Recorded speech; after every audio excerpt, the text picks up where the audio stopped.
Les universités publiques du Niger sont à la traîne, car lors de la publication du classement des meilleures universités 2018, selon l'Unirank, aucune de nos universités ne figure parmi les 200 meilleures universités du continent.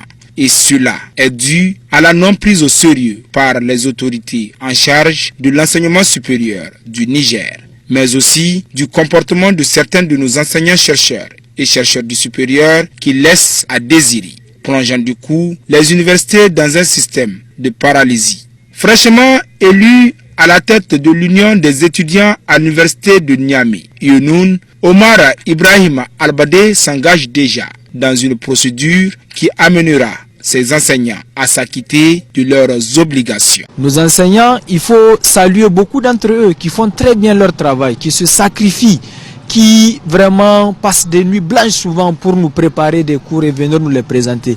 Mais il faut dire aussi qu'il y a certains parmi eux qui ne font pas leur travail. Vraiment, c'est au regret que nous le disons, mais il y en a un grand nombre. Il y a plusieurs cas.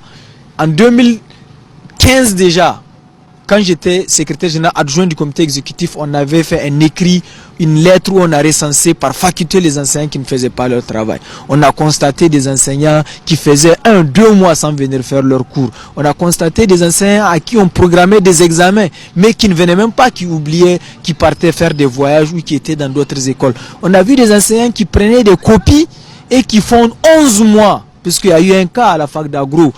Un examen qui a été fait en avril, il a fallu mars de l'année suivante pour qu'on puisse remettre les copies. Pareil, rien que l'année passée, ici à la fac des lettres, un enseignant qui a fait un examen en janvier, il a fallu octobre.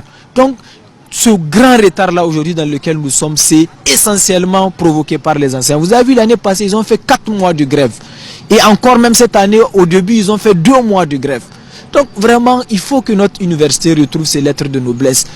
Aujourd'hui, une licence qu'on est censé avoir en 3 ans, on doit faire 6 ans, 7 ans pour l'avoir, surtout à la faculté de droit. Là-bas, des enseignants peuvent faire des mois sans venir. Ils sont dans les ministères, certains. Ils sont dans les instituts. Ils sont plus réguliers dans les instituts qu'à l'université.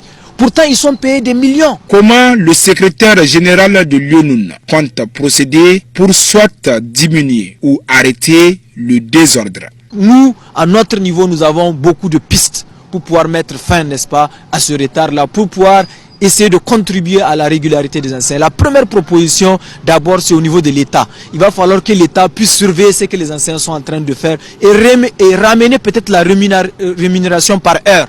C'est-à-dire un enseignant sera payé au nombre d'heures qu'il a effectuées. On ne peut pas dire juste un salaire dans le mois et que vous allez voir certains, ils font dans les 30 heures ou les 60 heures, souvent ils vont faire juste 20 heures. Non, il va falloir rémunérer les enseignants par heure, comme ce qui se fait dans les instituts. Dans les instituts, c'est le nombre d'heures que tu fais qu'on te paye. Je pense que si on amène ici à l'université, même à l'université de Ouaga, un enseignant quand il fait ses heures, il part, il sait qu'il a fait les heures. Mais ici, ce n'est pas le cas. Donc il va falloir vraiment que l'État puisse revenir, être plus regardant à ce niveau-là pour pouvoir payer les enseignants selon les heures effectuées. Ça c'est un. Deuxième des choses, c'est vraiment nous à notre niveau, nous allons tenter de faire un suivi.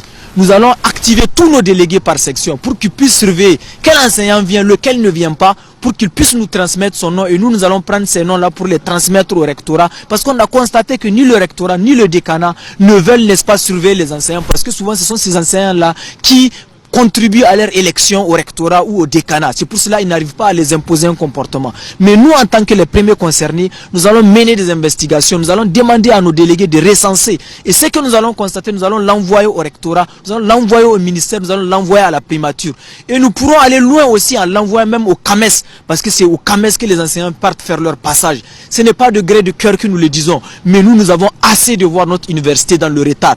Nous avons assez de voir l'université être dernière. Ce n'est pas normal. Tout le monde venait à l'époque, dans les années 70, 80, 90 à l'université de Niamey. Mais aujourd'hui, beaucoup de nos camarades fuient pour aller à Parakou, Ouaga. Qu'est-ce qu'ils ont de plus que nous?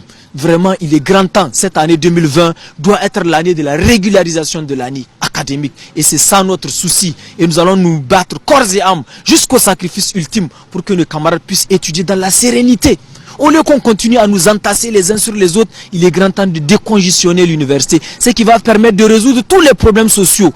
Tant qu'on n'arrive pas à créer la fluidité à l'université, les bus ne suffiront pas, les chambres ne suffiront pas, les allocations ne suffiront pas. Mais si on régularise l'année, tout va rentrer dans l'ordre. Et c'est ça notre objectif primordial. S'engager ou périr. En tout cas, Omar Ibrahim Albadi a dévoilé les pistes pour restaurer l'ordre et le respect dans nos universités. Il revient au ministre de l'Enseignement supérieur, de la Recherche et de l'Innovation, ainsi qu'aux recteurs de prendre leurs responsabilités dans l'optique de repenser les différents maux dont souffrent nos universités, particulièrement celle de Niamey, qui regorge plus de 26 000 étudiants au nom de l'intérêt de la nation.